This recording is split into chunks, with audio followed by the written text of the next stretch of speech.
You do know me, Patti Strand. I've been breeding Dalmatians since 1969. It's a little dog we bred. She's the #1 all-time winning agility dog in our breed. This is another dog we bred, and we're really proud of him. He won our national, and he was the #1 in the country for a few years. Beautiful dog. It's our website. Our website is hacked, as you may have heard. We had a hack right before the conference. It's not the first time that's happened. It should be back up tomorrow, I think. We have a number of websites, by the way. I would encourage you to write down Discover Animals. It's discoveranimals.org. It's a beautiful website. It isn't so political, but it's interesting, has a lot of good information about dogs. As Julian said, the goal of this group is really to bring all of the different animal interest groups together, and we've done a pretty good job this weekend. We have had the carriage horses and tropical fish and exotic birds and, of course, lots and lots of dogs. There were some ponies, people representing ponies, sort of the rest of the horse group, and of course the folks associated with research and everything. So we've come a long way since the beginning. We've been, at NAIA, we've been working to some degree anyway on the issue of dog imports for a long, long time. I wrote my first article on this issue as it was emerging in 1999, believe it or not. In 2003, we had an article published not an article we wrote, but a reporter from USA Today contacted us and then talked about this issue for the first time in public, anywhere on the front page of USA Today, about pound puppies coming your way from foreign countries. So we've been at this quite a while, and as our previous speaker told you so well, it was almost impossible to get anything done on this because there's so many different agencies involved. Every agency has a little tiny piece of it, but nobody had responsibility for it, and so just nothing got done. So I'm going to give you some context first, and then we're kind of running up on a deadline time-wise, so I'm going to go through this pretty quickly. But the context for what we're facing today is the fact that for most of the last century, we had a serious dog surplus problem or dog overpopulation problem. People got used to it. The various groups that raise funds, humane societies and national groups, dog overpopulation was the big issue, and it was the big fundraiser. It was real. In my shelter in 1974 in Portland, the two major shelters in Portland put to sleep 18,000 dogs. So yeah, it was a pretty big issue. It was real at the time. But people got busy. The people in this community, people who actually care about animals, got busy, and we began to promote spay and neuter and fund spay and neuter shelters and clinics and so on, and we worked with public education. Parent clubs that work with AKC began adding a spay requirement to the contracts when they sold puppies to the public. So over a fairly short period of time, really, once we got on it in the 80s, it began to diminish very, very greatly. Today, 85% of all the dogs in households in the United States are neutered.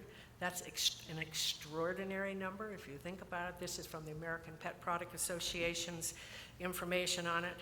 There's also been a 62% decline in purebred dog registration since 1992. That part's not so good. And there are not enough dogs to meet consumer demand at this point in time in at least 35 of the 50 states. I shouldn't say it that way. In 35 of the 50 states, supply and demand is either in balance or there is a greater demand than there is supply. That's more accurate than the way I first stated it. AKC registrations, that's what it looks like. 1992 is the peak there. Luckily, you're seeing there's a little curve on the bottom of that downward trend. We're starting back up again thanks to some of the great programs that AKC has initiated, but this is a pretty serious little curve here if you look at this. Certainly, we talked to Marty had a great presentation this morning, and one of the things she was talking about is the need for diversity in our gene pools. And when you lose half of your breed over a period of 20 years, your diversity is really negatively affected. So that's one of the big things that all the purebred people are working on. So there's a dog distribution problem. 15 states still have a surplus problem. Not enough dogs being born in the United States to meet the demand. Steady decline in the number of dogs entering shelters. There's not enough in those shelters to justify staffing levels. Many of the shelters are facing an existential threat. That's one of the reasons you see them diversifying and going out and promoting legislation or seizing animals. They are in serious trouble. And I'll show you some statistics about like my local shelter, and then the state of Colorado is going to be facing some legislation real soon, so I put some statistics in from Colorado for you. So they're changing their mission from being the place that was a refuge for animals to being a source of animals in their communities. In my state, in my locale in Portland, Oregon, the local Humane Society that has had police powers until they were taken away recently because they weren't following due process on anything. But they now have signs all over Portland that say end petlessness. They're letting you know that they are in the pet store business. That's their business today. And we got this little statistic from CDC recently that shows that 1,064,000 dogs were imported into the United States last year. That's an incredible number. Again, when we first started tracking this number in 2007, it was 287,000 that they claimed. These are estimates because nobody really knows for sure, but this is what it looks like. Say that number again, please. 1,064,000. So new programs have developed to ease the shortage problems that exist. It's called humane. If you like it, it's called humane relocation. If you don't like it, you might call it dog trafficking. It's basically moving dogs from areas of high supply to areas where they don't have enough dogs. It's unregulated, as you heard, or at the most, minimally regulated. Another way that shelters have dealt with the decline in the number of animals they have is they've sort of updated their definitions of what is adoptable and what is not. When there was a serious dog overpopulation problem, dogs that had known serious bite histories were never adopted out to the public. That is not the case. Not only are they being adopted out, they literally have killed people all over the United States. Dogs are adopted on a Thursday night and kill somebody the next day. So, I'm not telling you there's hundreds of them, but there are dozens.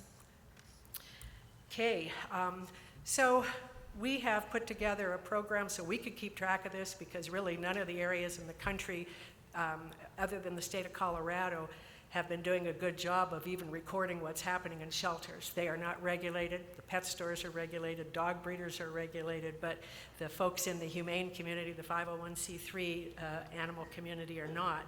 If you haven't visited the Shelter Project, you should. If we have 5 years of data, we create a graph for you to show what the trends look like. And you have to see trends. If you just hear absolute numbers, you have nothing to compare it to. This is my local municipal shelter. And they went from 1981 having 10,332 dogs to having, with a population in Portland that is almost doubled, 2,610 is the total number they took in 2017. They went from euthanizing 6,781 in 1981 to euthanizing 111 in 2017. And no dog is euthanized for space anymore.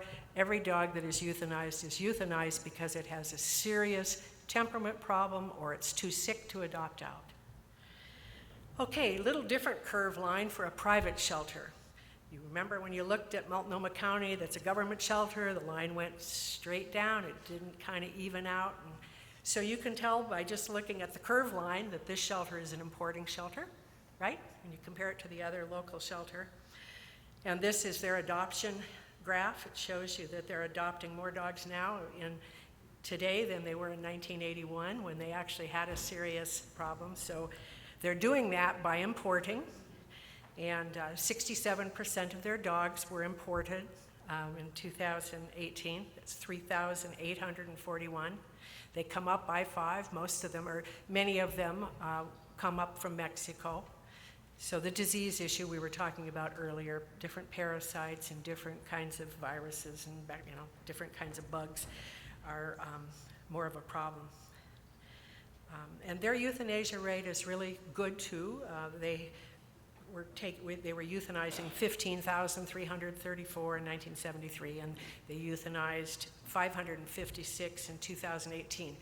And this number is inflated because the one thing they do for the public is if your dog is old or sick, you may take it to this shelter and euthanize it. So these are not, the 556 is not just animals that they took in for adoption and couldn't place.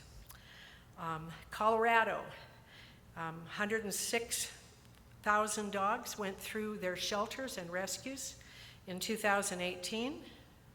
Of those, 34,634 came in from out of state. And of those, 17,000 were 120 days or younger. So do you think maybe somebody is breeding for the shelters today? Right? By the way, Colorado has the most robust data of any of the states. You're going to meet Linda Hart a little bit later today, but I worked with Linda Hart in 1992 to help create something called the Pet Animal Care Facility Act in Colorado. It just happened to be called by that federation way back then, 1991 or 92.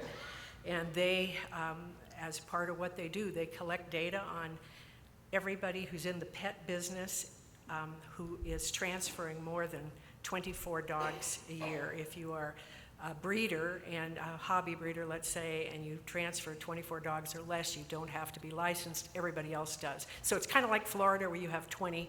You're exempt if you breed 20 or less. Okay, so we know, and by the way, when you talk to the shelter veterinarians or the state veterinarian in Colorado, he will tell you that this 34,634 dogs, they know that this doesn't capture, it may be a fraction of what's coming in. They know that most of the people, a lot of the dogs coming in are not coming in with licensed people who are reporting. Okay, and you can see that the number of dogs that they're placing every year is going up and up and up. So do you think maybe they're impacting the pet marketplace? We do, as far as dogs are concerned.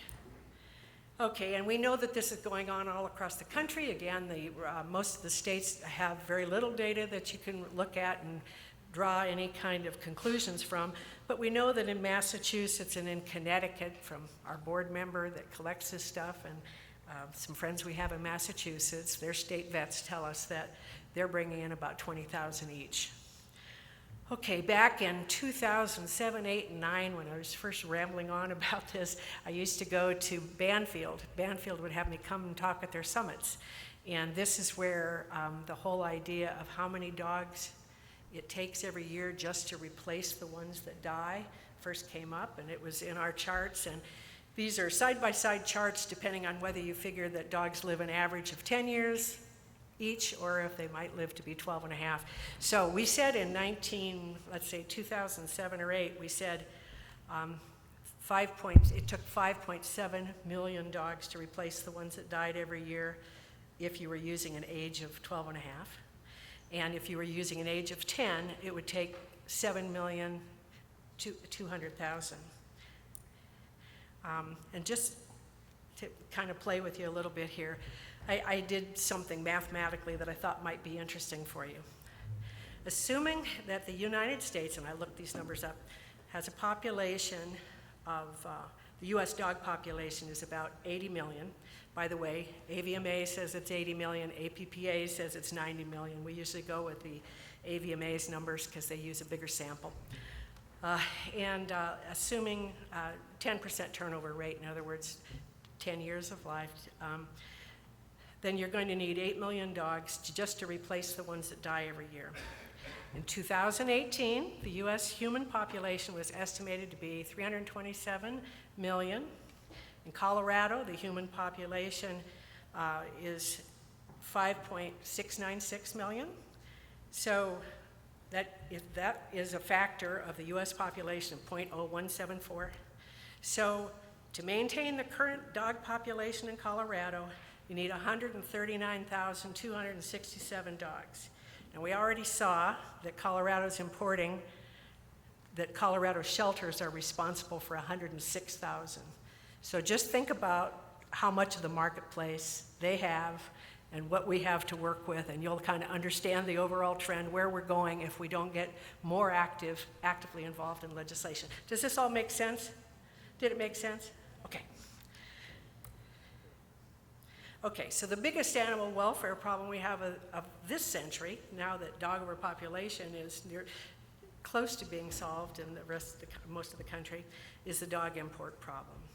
Unregulated dog importation, new diseases, we've heard about that, placement of dangerous dogs, unacceptable care for the animals that are in this system, and displacement of local dogs by less desirable ones, the ones we're just talking about. These are the Korean dogs that are being shipped in from overseas. This is a nice, clean-looking place. These are the kind of kennels that everybody in this room spent 50 years, 60 years trying to get rid of in the United States, so now we're importing dogs from countries that have no animal welfare standards. And as the previous speaker said, when they come in, there's a lot of hoopla about it. Everybody is, there are headlines about saving animals in need and so on. We have, I'm just going to run through a few headlines real quickly here. Rabies imported in a dog from Egypt, falsified rabies papers. This one is new parasite may have come from imported pets.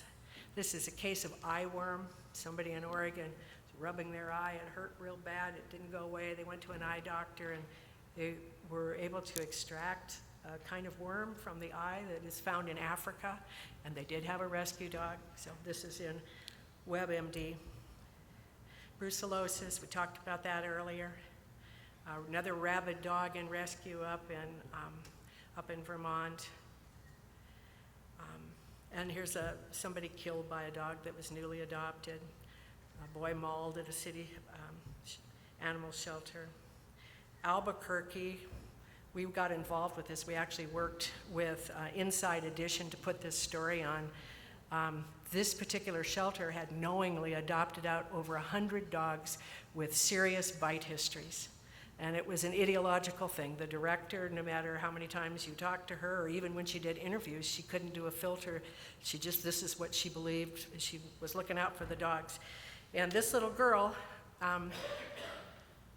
ironically to me, the mother was not upset at the shelter. They just had adopted this dog when it bit the child, until she found out that when they took the dog back into the shelter, they adopted it out like within a day. So that's what finally got her hot, and that's what generated this story.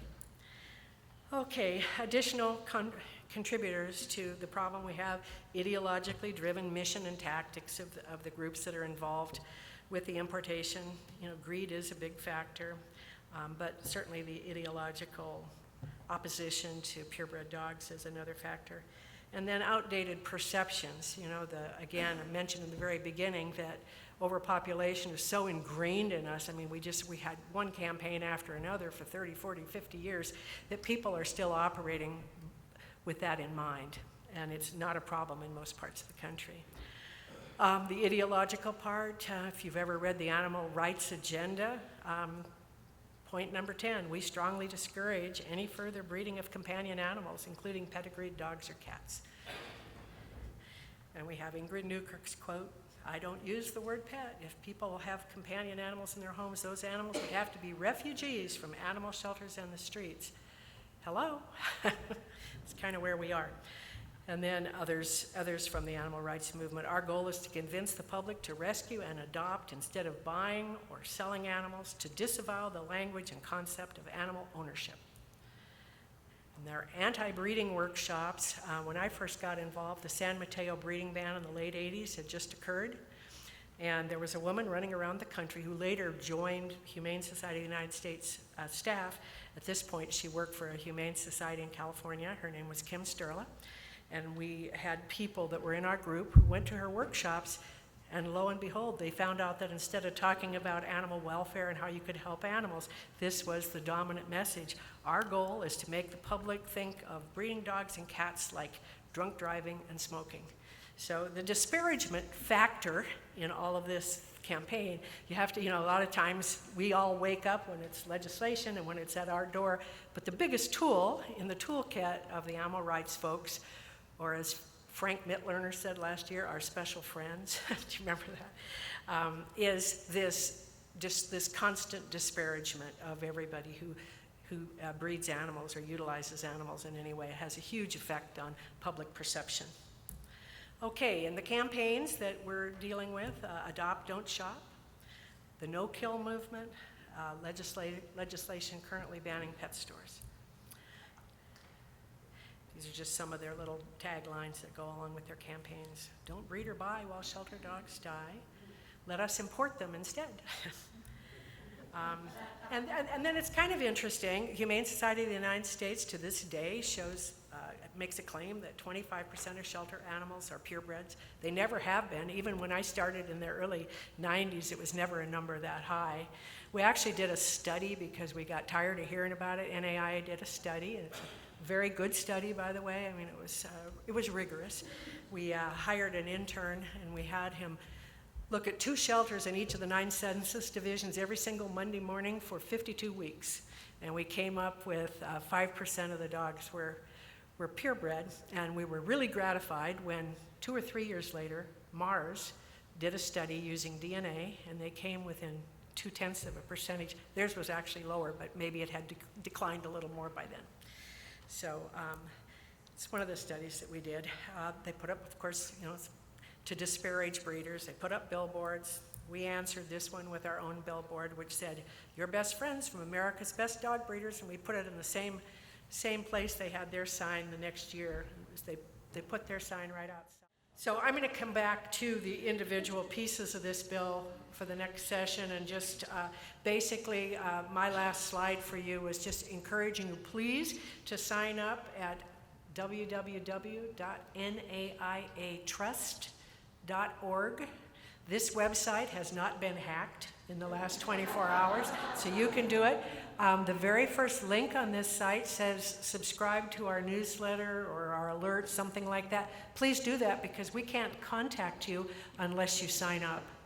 And every once in a while, or quite often, I'll be at a dog show or someplace, and people go, "Well, how am I supposed to find out about this?" Well, you've got to be signed up so that when we hit our alert button, that you're in the group. So I think we're going to go take a break now. And thank you very much. We'll talk more about this subject and others when we get back.